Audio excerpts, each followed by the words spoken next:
Corona के बीच देश में पक्षियों की मौत से हड़कंप। हिमाचल प्रदेश, मध्य प्रदेश और केरल में बर्ड फ्लू की पुष्टि। राजस्थान और गुजरात में अलर्ट। हिमाचल के धर्मशाला में पौंग डैम झील के आसपास 1700 प्रवासी पक्षियों की मौत। प्रारंभिक जांच में बर्ड फ्लू की पुष्टि हुई। प्रशासन 4 विधानसभा क्षेत्रों में मीट मछली सहित अंडों की सप्लाई पर बैन लगा चुका है। केरल के कोट्टायम में 1500 बतखों की मौत। संक्रमण को रोकने के लिए 40,000 बतखों को मारा जाएगा। राजस्थान के झालावाड़ में सैकड़ों कौवों की मौत से सहमे लोग। बालाजी मंदिर के 1 किलोमीटर के दायरे में धारा 144 लगाई गई। झालावाड़ में 60 मुर्गियों को भी अज्ञात कारणों से उनकी मौत हो गई है। एहतियातन प्रशासन ने पोल्ट्री फार्म और अंडों की खरीद बिक्री पर रोक लगाई। लोगों को मांसाहार का सेवन न करने की भी सलाह दी गई। मध्य प्रदेश के इंदौर में 4 दिन में 63 कौवों की मौत। बर्ड फ्लू की पुष्टि हुई। चिड़ियाघर प्रशासन ने जू में दवाइयों का छिड़काव किया। बर्ड फ्लू पर मध्य प्रदेश के गृह मंत्री नरोत्तम मिश्रा का बयान। कहा, हालात पर कड़ी नजर है, वायरस फैलने नहीं देंगे। एमपी के खंडवा में गोलमोल बाबा मंदिर परिसर के आसपास कौवों और बगुलों की मौत से सनसनी मची। प्रशासन ने लोगों से सतर्क रहने को कहा। मध्य प्रदेश के मंदसौर में एक हफ्ते में 200 से ज्यादा कौवों की मौत। नीमच और अगर मालवा में बड़ी तादाद में भी पक्षियों के मारे जाने की खबर। गुजरात के जूनागढ़ में बाटवा गांव में भी दर्जनों पक्षियों की मौत। राज्य में अलर्ट घोषित किया गया।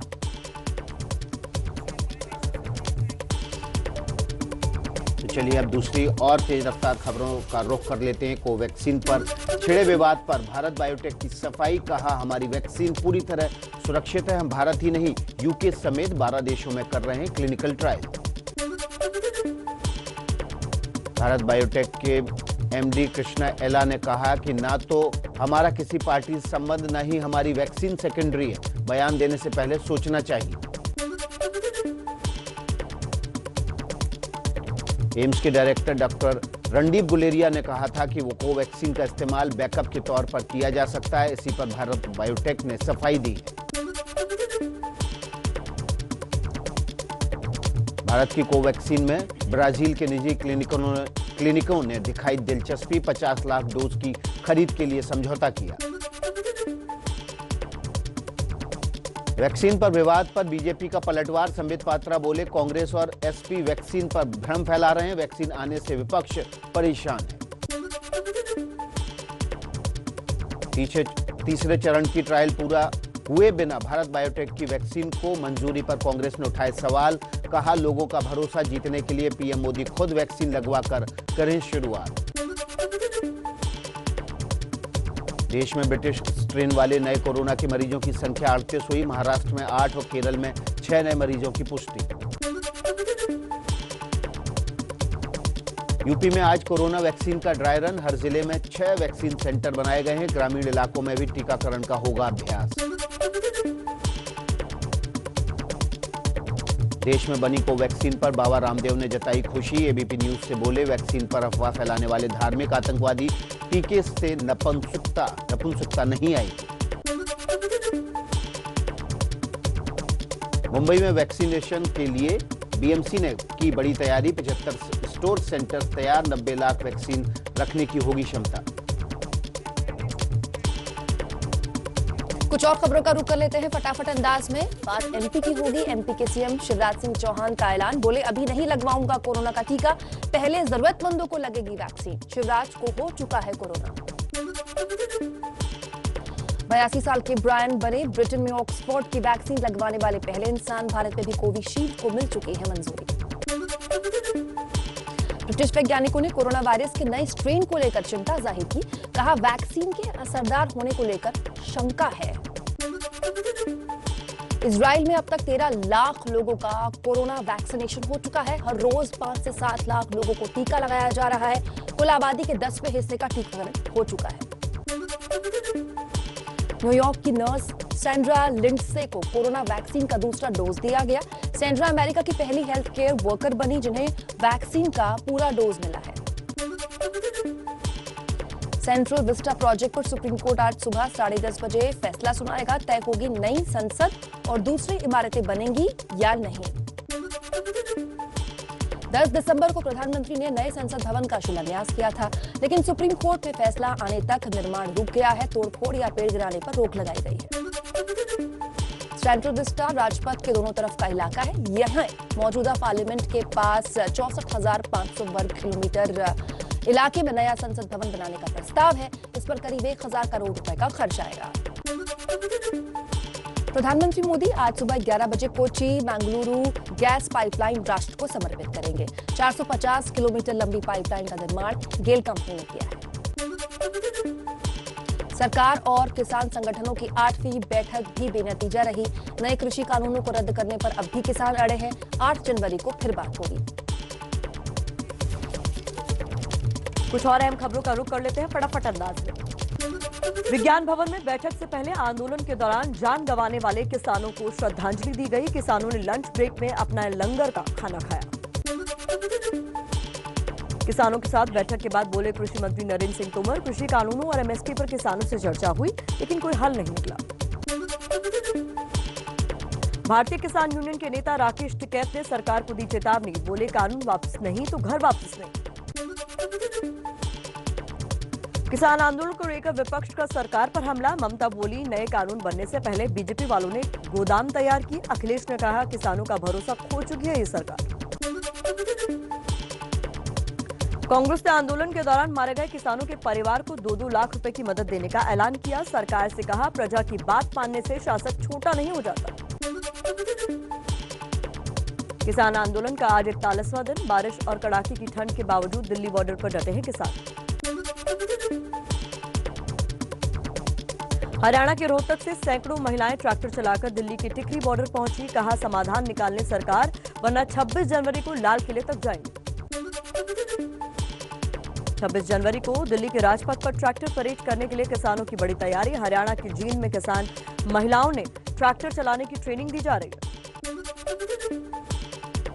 पंजाब हरियाणा में मोबाइल टावर तोड़े जाने पर रिलायंस जियो ने हाईकोर्ट का दरवाजा खटखटाया। कहा न कभी कॉन्ट्रैक्ट फार्मिंग की, न ही कभी जमीन खरीदी।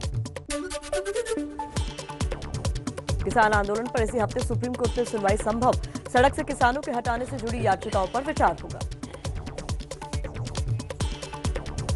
चलिए कुछ और खबरों का रुख कर लेते हैं तेज रफ्तार से। बेनामी संपत्ति मामले में रॉबर्ट वाड्रा से आयकर विभाग ने 9 घंटे तक पूछताछ की। रॉबर्ट वाड्रा बोले किसान आंदोलन से ध्यान हटाने की कोशिश। शिवसेना नेता संजय राउत की पत्नी वर्षा राउत से ईडी ने करीब 3.5 घंटे तक पूछताछ की। पीएमसी बैंक घोटाले के आरोपियों के करीबी से 55 लाख लोन लेने का है मामला।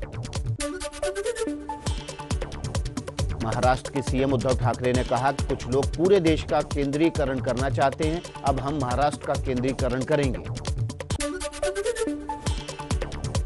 लव जिहाद कानून के समर्थन में 250 पूर्व अफसरों ने लिखी योगी सरकार को चिट्ठी। पहले 104 पूर्व आईएएस अधिकारियों ने किया था विरोध। 23 जनवरी को सुभाष चंद्र बोस की जयंती पर बंगाल में देश नायक दिवस मनाएगी ममता सरकार। राष्ट्रीय अवकाश घोषित करने के लिए केंद्र को लिखी चिट्ठी। बंगाल में अलग प्लानिंग कमीशन बनाएंगी ममता सरकार। केंद्रीय योजना आयोग को खत्म करने का जवाब। कोलकाता में बीजेपी के रोड शो के दौरान कैलाश विजयवर्गीय की गाड़ी की तरफ जूता फेंका गया। बीजेपी बोली हार के डर से बौखलाई टीएमसी। 1000 करोड़ के मवेशी घोटाले के खुलासे के बाद ममता सरकार पर गवर्नर धनखड़ का हमला। बोले अगर सरकार की मदद से अधिकारियों द्वारा भ्रष्टाचार को बढ़ावा दिया जाता है तो यह लोकतंत्र के ताबूत में आखिरी कील है। बंगाल के दमदम में दिलीप घोष की रैली के दौरान टीएमसी और बीजेपी कार्यकर्ताओं में भिड़ंत। दिलीप घोष को काले झंडे दिखाने पर हुआ बवाल। कांग्रेस ने लेफ्ट के साथ चुनावी गठजोड़ के लिए बनाई कमेटी। अधीर रंजन को दी कमान। कुछ और खबरें आपके सामने रख देते हैं। माइनर हार्ट अटैक के बाद कोलकाता के अस्पताल में भर्ती सौरभ गांगुली की तबीयत में अब सुधार है। कल मिल सकती है हॉस्पिटल से छुट्टी। राजस्थान के नागौर में सुनील शर्मा नाम के युवक के घर पर गुंडों ने फायरिंग कर दी। सीसीटीवी कैमरे में कैद हुई तस्वीरें। लेडी डॉन अनुराधा ने की थी फिरौती की मांग। मुंबई के मलाड इलाके में इन्फिनिटी मॉल के पास फायरिंग। एक युवक ने प्रेमिका को गोली मारकर खुदकुशी कर ली। दोनों कांदीवली के रहने वाले हैं। दिल्ली के नेब सराय में 31 दिसंबर की रात घर में घुसकर शिक्षक की पिटाई का वीडियो सामने आया। आरोपियों की तलाश में जुटी पुलिस। दिल्ली पुलिस ने बिहार झारखंड के 11 जिलों से 35 मोबाइल जब्त किए हैं। दिल्ली में चुराकर गरीब मजदूरों को बेचा गया था। बिहार के कैमूर में मोबाइल दुकानदार का दिन दहाड़े मर्डर। बाइक सवार बदमाशों ने मारी गोली। मृतक का नाम नीतीश कुमार। यूपी के शामली में 181 किलो चरस के साथ तस्कर गिरफ्तार। बरामद ड्रग्स की कीमत 3 करोड़ रुपए। नेपाल से ट्रक में लाई गई थी खेत। रांची में युवक की सिरकटी लाश मिलने के बाद बीजेपी ने किया सीएम हेमंत सोरेन के काफिले को घेरा। सोरेन को बदलना पड़ा रास्ता। बिहार का most wanted criminal Aditya Tiwari Delhi में गिरफ्तार। सेमी ऑटोमेटिक पिस्टल और 5 कारतूस बरामद। आदित्य के खिलाफ 16 मुकदमे दर्ज हैं। कुछ और खबरों का रुख कर लेते हैं फटाफट अंदाज में। खबर मध्य प्रदेश से। मध्य प्रदेश के पन्ना में अवैध शराब के तस्करों को खुद पकड़ने में जुटे विधायक प्रहलाद लोधी कई शराब माफिया को भिजवा चुके हैं जेल।